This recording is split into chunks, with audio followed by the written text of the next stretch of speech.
সন্ত্রাসীদের আঘাতে নিহত হওয়া, শহীদ হওয়া এক তাবলিগী সাহেবের লাশ নিয়ে যাওয়া হচ্ছে। আমরা মুফতি সৈয়দ ফয়জুল করিম হাফিজাহুল্লাহর গাড়িতে রয়েছি। হুজুর এখানে সাংবাদিকদের সাথে কথা বলতেছেন। জঙ্গে জামালে উভয় পক্ষ ঘুমিয়েছিল, সাবাইরা রাত্রে উভয় পক্ষের উপর আক্রমণ করেছে। আমি মনে করি এটাও সাবাইদেরই কাজ, এটা ইসলামের দুশমনরা এই কাজটা ঘটিয়েছে।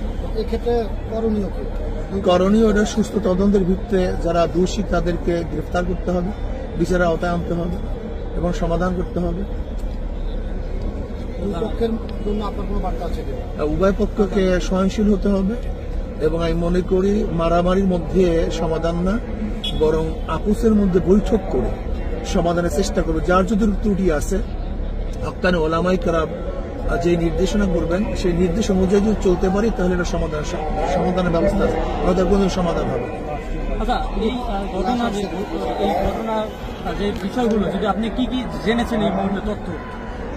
এখন তো আর খুব বেশি তথ্য জানার মতো এখন পরিবেশ ভালো না, এখানে সবাই মর্মাহত, দুঃখিত এবং সবাই খুবই মর্মাহত এবং নির্মম মর্মাহত অবস্থা আছে। এই অবস্থায় আসলে পুরো তদন্ত করা সম্ভব হয় না।